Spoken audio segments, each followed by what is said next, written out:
Today we're in a community centre in Glodick in Oldham, and I'm joined by my esteemed guest Shaykh Bilal Brown. Assalamu alaikum. Wa alaikum salam wa rahmatullah, Imam Adam. How are you? Alhamdulillah, very well, thank you. And yourself? I'm fine, alhamdulillah. So I've walked into this centre and I'm wondering what is it?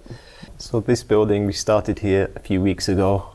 This was given to us by the council for a very low price, and inshallah there's a lot of prospect, a lot of potential in this building. A number of things that we want to do here. So we want to have classes, educational classes, GCSE classes here to help students with their GCSEs. We intend to turn one section of it into a state-of-the-art cardiovascular gym. The swimming pool that is currently in the other room at the moment, that inshallah will be filled in and turned into a multi-purpose hall. The boiler room, we intend to change that into a youth club, which will be open for the entire community. Also to build a cafe as well. So there are many things and many things that we want to do here, inshallah ta'ala. So I believe you've only very recently started operating in this centre? Yeah, we just started a few weeks ago in this centre. And you say your ambitions and your dreams and your vision is to serve everybody in Oldham? Everybody, inshallah. Inshallah, there'll be a youth club here as well for the youth. They can come and attend. Hopefully we'll have an IT room. So there's many things that we want to do here. There's great potential. Why do you feel that there's a need to say that you want to serve everybody in the community? I think that it's something that Muslims, we've been neglecting for a long time, ever since Muslims have even come to the UK. Instead of taking from the community, we need to give something back. So we need to have something that is a positive influence in the community, so we can engage with the wider community, spread that benefit to others. This is what the Prophet Muhammad ﷺ told us to do, and this is what our religion teaches us to do. I mean, it's especially important in a place like Oldham, because unfortunately Oldham has this reputation for these community tensions, shall we say. Yes. How can this centre play a positive role? In 2001 we had the race riots in Oldham. That was really a sour point between Muslims, non-Muslims, Asians and whites in the town of Oldham. Ever since then things have improved vastly though, and the atmosphere is a lot better since that time of the riots in 2001. So there may be still some negative stereotypes connected to Oldham, but the people in Oldham, they're not racist people. The people in Oldham, they're very accepting. They've accepted Muslims as part of the fabric now here in Oldham, and they're quite comfortable with Muslims as well in Oldham. So it's not like it was 15 years ago. And the community is a lot better. There's better community cohesion, and there are great things happening in Oldham. Yeah, it's a great city that other cities can look at as a role model for community cohesion. So I believe you were born just down the road in Manchester, but you've been in Oldham since you were very, very young? Yes, I was born in Manchester, in Withington Hospital. I was brought up in Moss Side. When I was about 8 years old, I moved to Oldham, and I've been living in Oldham. I married here and settled here now. Yeah, have you been in the same area that you were brought up in, or have you moved about? I've moved around. I was in Wornoth to begin with. Now I live in Saddleworth. So I've moved around here and there. I've been in Chadderton as well. And of all the places in Oldham, what's your favourite place? I think my favourite place is, it has to be Saddleworth. Anybody that goes to Saddleworth and does Dovestone Reservoir, Indian's Head, and all the beautiful scenery there, they're just amazed by that. So that place really. My other favourite place is a cemetery at Grinnikers as well.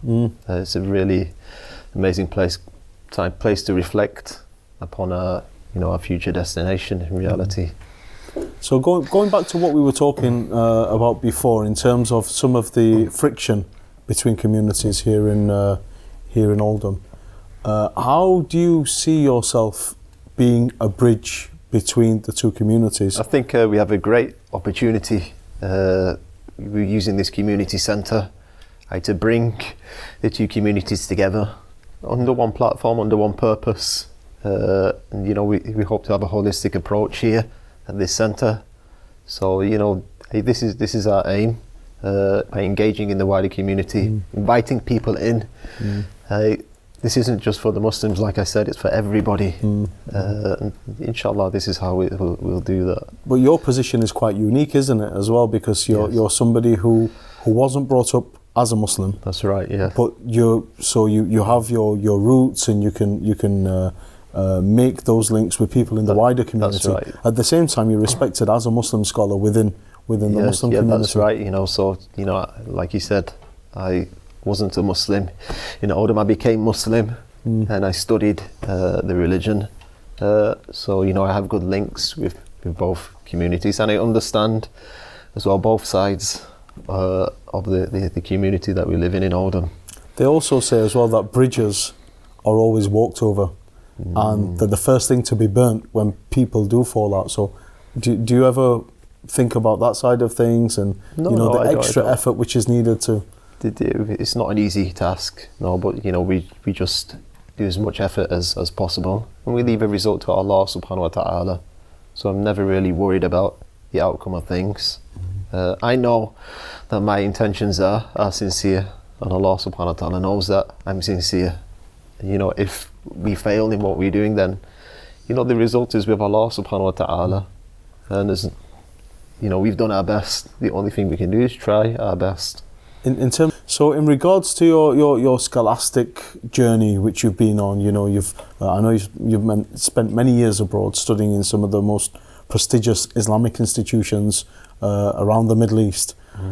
How do you find translating what you've taken and bringing it back here? I'm not talking about translating from Arabic to English, but the wider cultural perspectives. How do you do that? Yeah, so this is a challenge really for any imam, even an imam who comes from Pakistan or Bangladesh to the UK, or anybody who's studied here, or even homegrown imams.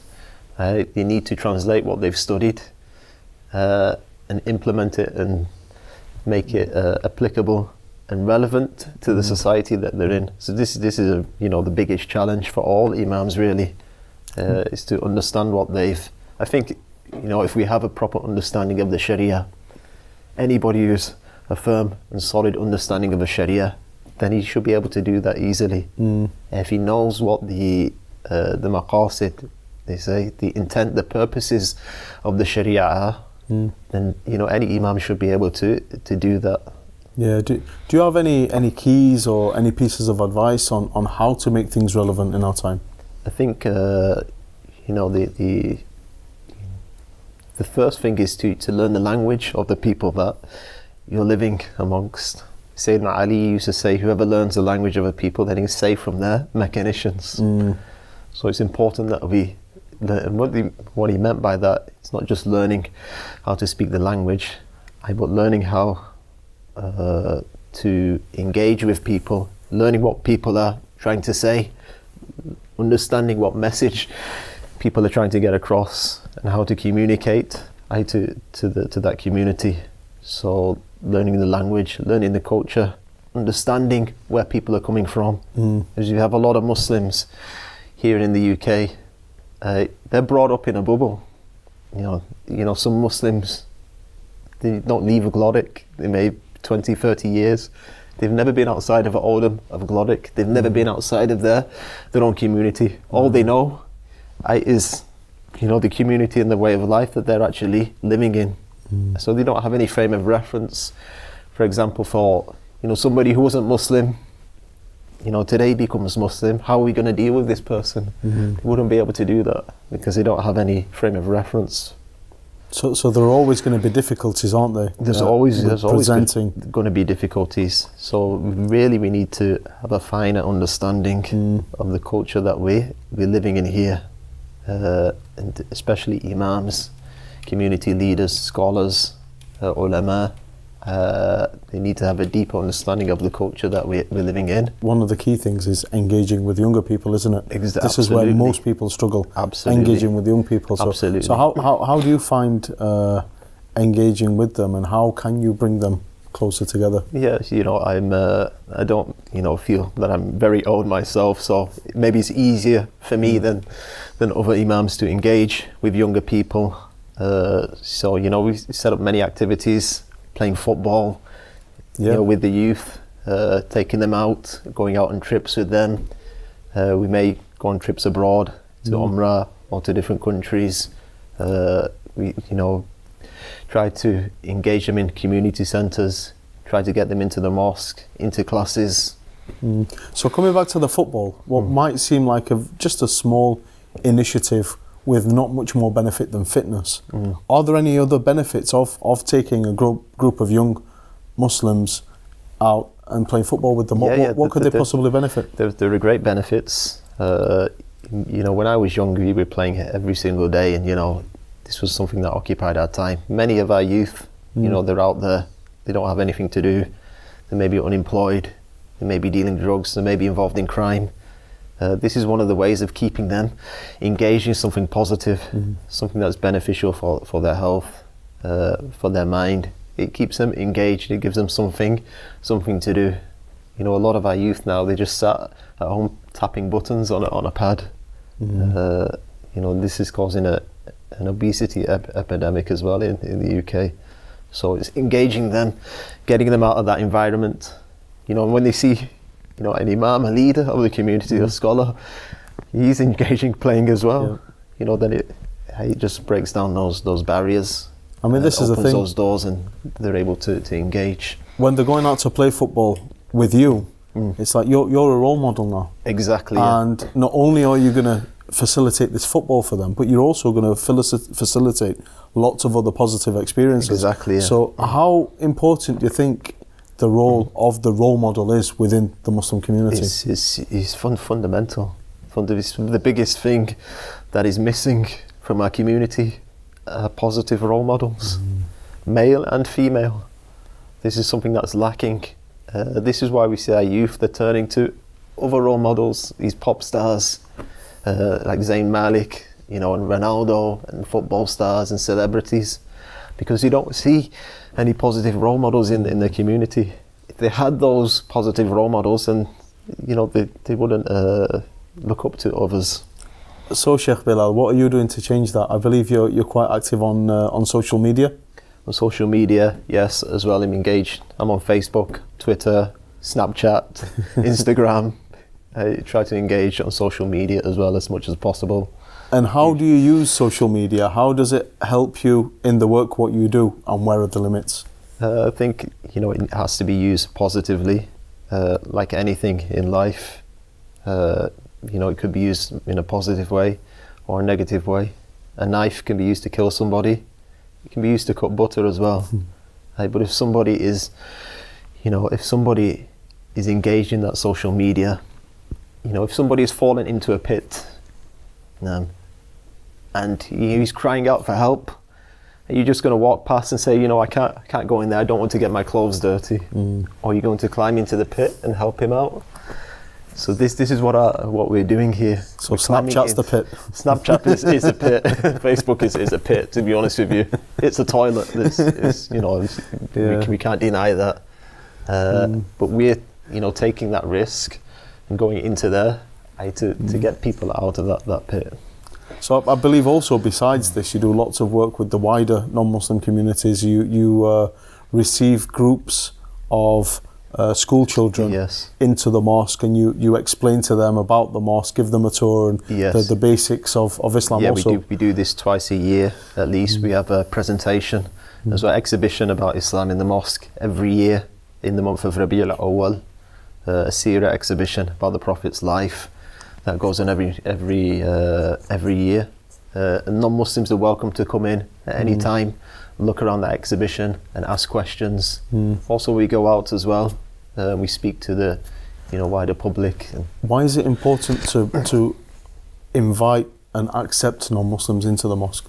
I think you know, Muslims, we need to be more proactive. We can't expect, you know, the non-Muslims just to come to us, you know, and say we want to engage. We have to open our doors and invite them in. We can't expect, people who are not Muslim to come and want to engage with us. We have to be the ones who are proactive. We have to go out there, we have to open our doors and say, come into the masjid. You know, there's nothing going on here, there's no bomb making here, there's no guns, there's no terrorists here. Come inside, come and have a look at what we're doing, sit down with us, let's discuss, let's have a conversation, let's engage in dialogue.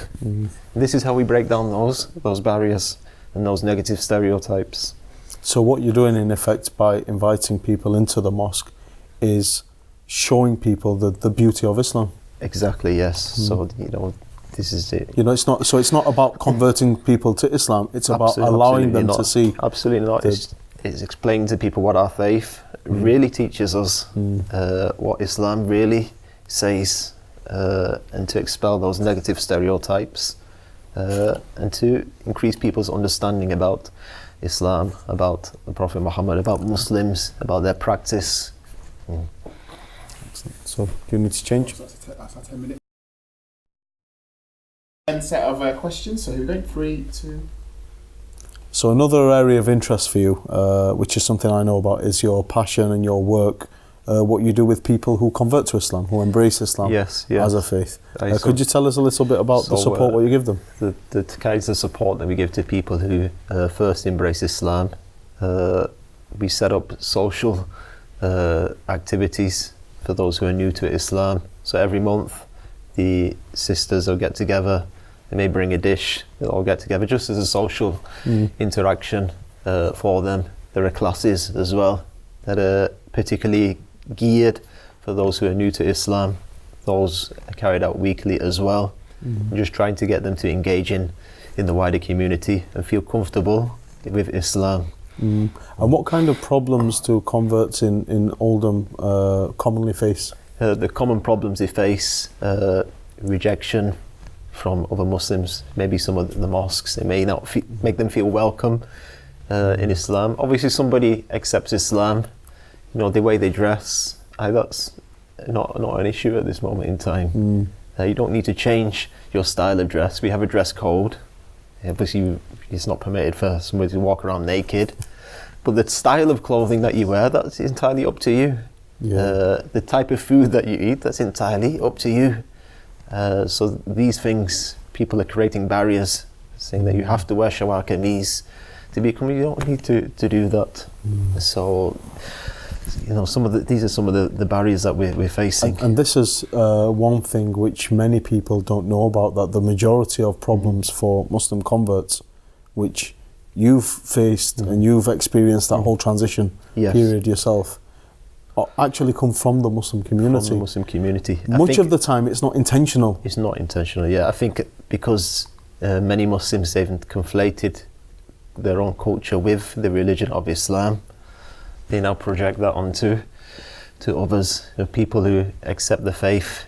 They may, you know, say something that is actually part of your culture, not part of Islam. You just think it's part of Islam. So, you know, they need to be careful and refer them to qualified scholarship, and not just make their own rulings up and their own decisions up when dealing with new Muslims. So what advice in general would you give to the Muslim community to be able to receive people who want to become Muslim? They need to be more welcoming. They need to have clemency. They need to accept people as they are.